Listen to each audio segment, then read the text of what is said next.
What happened? These two other guys ran in the other direction when they saw me, but did they do this to you? Hey, you're safe now. We'll take care of you. We just need to know what happened so we can help you.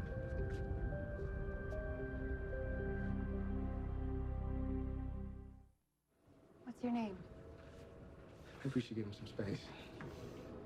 Yeah, that looks like a pretty bad injury. You want to tell us what happened? You're probably in a decent amount of pain right now. You can tell us what happened later. Right now, let us take a look at this. I promise we will not hurt you. Yeah, you're very lucky right now, man. You're in the hands of two of the best doctors you could find, I promise. I bet you're wondering what we're doing here. We turned this place into a medical clinic. Yeah, believe it or not, we were checking out this location when the storm hit. And lucky for us, you're our first patient. We've got a lot of work to do and short on supplies, but we're here to help.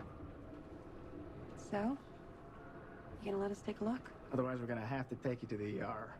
And they're gonna ask you a lot more questions that you're probably not gonna want to answer. So, I know it's not that warm in here, but you're safe, and we just want to help you if that's okay with you.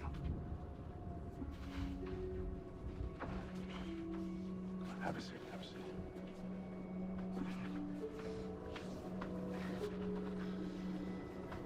I need to see it a little bit better than this. Can you take off your jacket?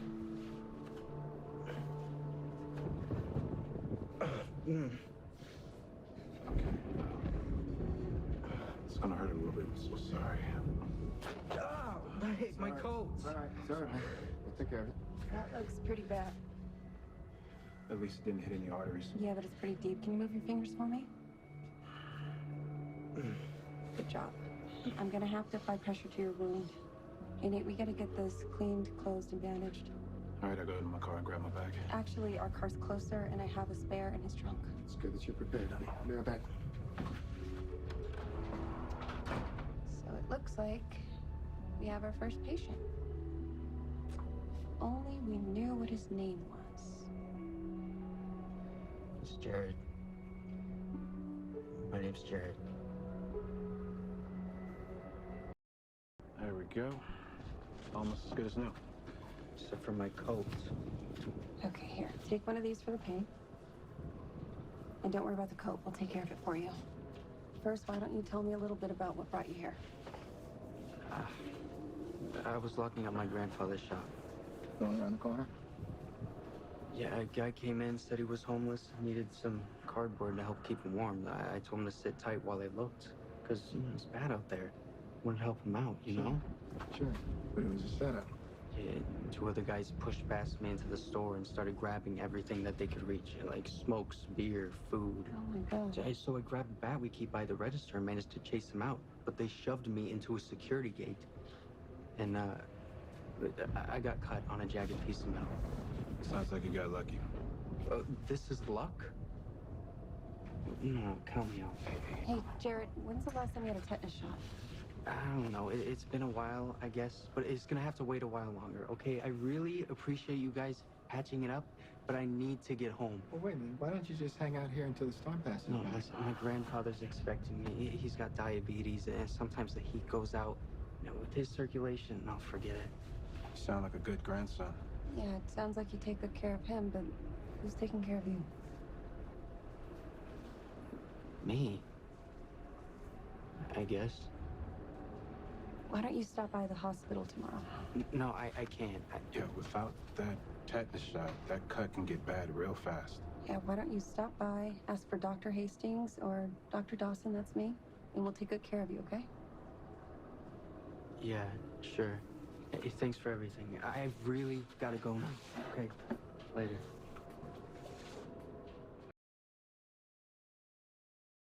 Trunk. I have a warm winter coat, 2 blankets, and a space heater.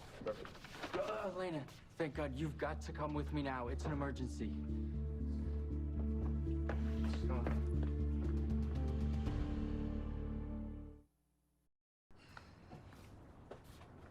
Why'd we come back here? So you need to lock up and set the alarm, and then we'll take you to visit your grandfather at the hospital. Yeah, Nate's there right now waiting for the ambulance. Which means he's in really good hands. I don't know what happened. I came out of my room and just found my gramps lying there, just passed out on the floor. I thought he was dead at first, and I freaked out. You did the right thing coming to find Elena and calling the EMTs as fast as you did. He's right. Your grandfather's lucky to have you. They'll find out exactly what's going on with him at the hospital. Okay? Let's get going.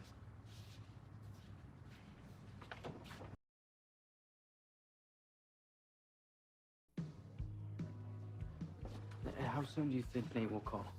As soon as the lab results come in, we'll know more. Yeah, we'll stay on top of it, Jared. But right now, we need to get some food in you. Hello. Hey. Hi. Hi, you must be Jared, right? I'm Amanda. I'm friends with Dr. Hastings. I know that he's at the hospital, checking in on your grandfather right now. Nice to meet you.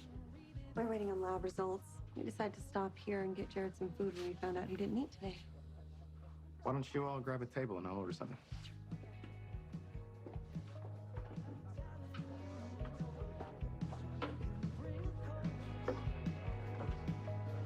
So, Jared, is there anyone we should contact about your grandfather?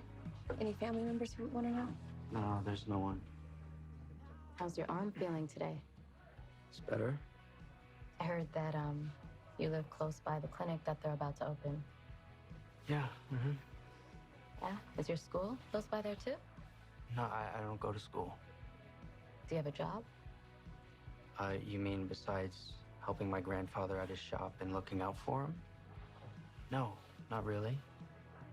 How old are you, Jared? I'm 18. So if you were thinking about contacting DCF, don't. DCF? Department of Children and Family.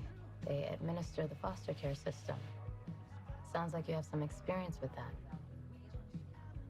Yeah, I was in the system for a while before I went to live with my grandfather. Yeah, but I'm an adult now, okay? So I can take care of myself. Got it. Hit the spot? Hey, Doc. Hey, Devon texted me you were here. Just came from the hospital. Yeah, how's my grandfather? Stable. Lab's running behind, so his test results aren't back yet. Well, can I see him? Yeah, that's why I came. Bring you back with me for a visit and to take another look at that arm. And get that tetanus shot. Yeah, sounds good. Hey, thanks for the sandwich and, everything else. It's our pleasure, Jared. How about a pastry for the road? My treat. Yeah, thanks. Cars out front. Oh, I am heading out too. Doc. So, talking to Jared earlier, it really put things in perspective for me. And I realized that I want to spend all of my time and my energy focused on good people like him. And I don't want to waste another second on Ripley. So I will not be attending his arraignment today. In other words, you realized I was right. Don't let that get to your head. Thank you.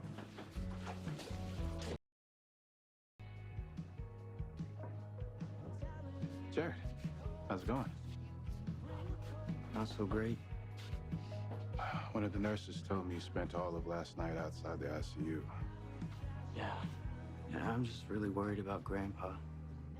I got to talk to him a few times during the night, but mostly he's just sleeping. I mean, he's so weak. I'm not gonna lie to you. His condition is tenuous. But we're monitoring him closely, doing everything we can. Yeah, I know you are, Doc, and I appreciate it. I just ordered some breakfast. Wanna join me? My treat. Yeah, thanks, but I can buy my own stuff. Fair enough. Would you mind sitting with me, though? Since we're both here, I would love to talk to you some more. What? Why? I'm not your patient. My grandfather is. I just want to understand your situation a little better, that's all. Yeah. Yeah, okay.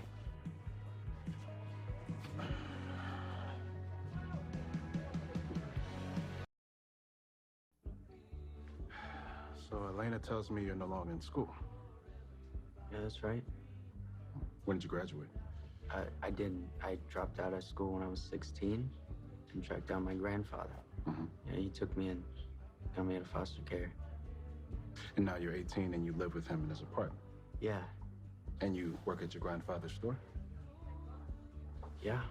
Does he own the storefront? No. Yeah, he rents that too. He couldn't afford to buy anything like that. Do either of you have a car? Look, I don't mean to be rude, but I don't understand the point in these questions. Like, a rich doctor like you is not gonna understand where I'm coming from. I know where you're coming from, Jared. Because I've been there. No, I didn't mention it the last time we spoke, but I grew up in the system too. You were a foster kid? I had no idea. Guess I still have a lot to learn about you. I guess you do. I understand what it's like.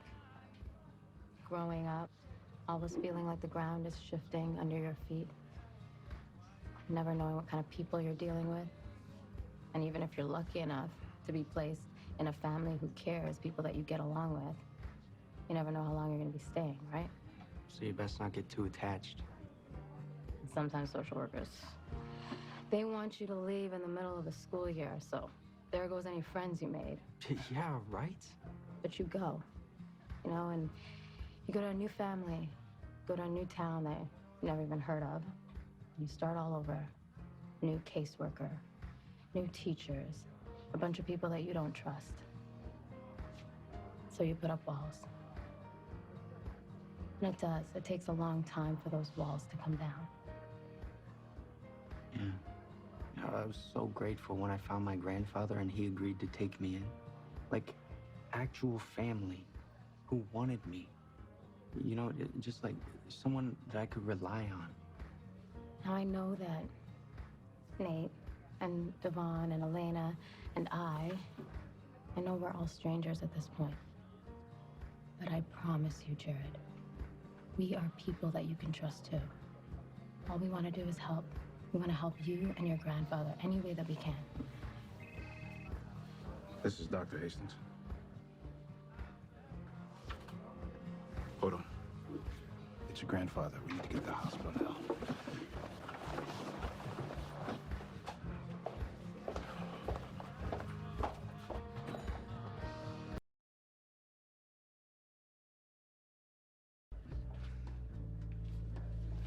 Jared, I'm so sorry.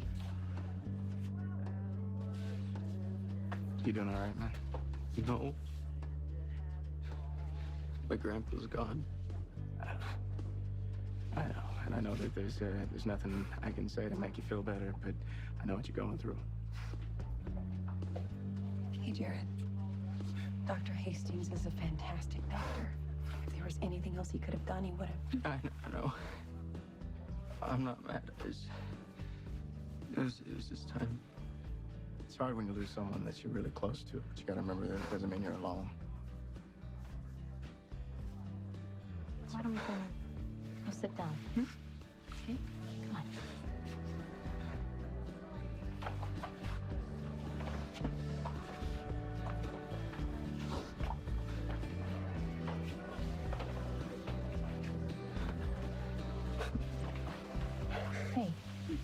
Hey, why don't you tell me a little bit about him, huh? Like what? I don't know. Anything you can think of.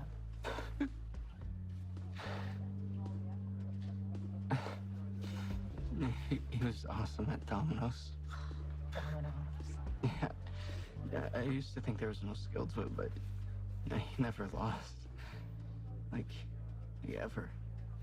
Yeah, I used to tell him he was cheating, And he would tell me, well, maybe you should pay attention. You might learn something.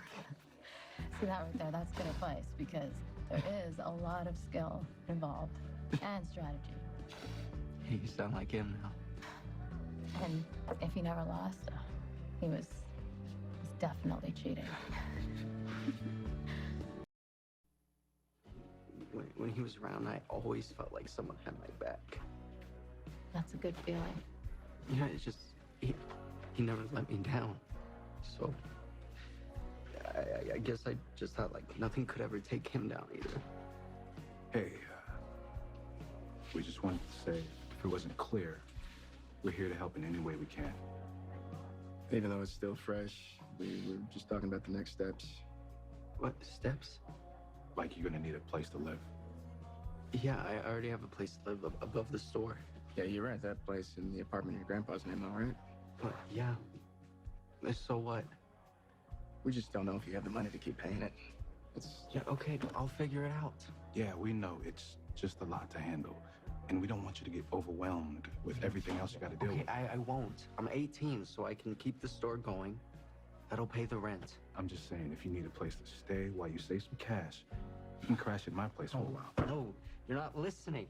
Look, I don't need to stay at someone's place that I barely know. It's okay. Okay, I've been there and done that. Jared, it's cool. We understand that. We really do. It just might be a little harder than you think to keep the Okay, store guys. afloat. You're not That's all. listening. Maybe just give him a little bit of time to absorb all this. And I need to run something by you guys on the patio anyway, so please, can you just come with me? How about something to eat? Yeah, just this sandwich. Sure thing. I know you guys are just trying to help this kid, but you're being completely tone deaf.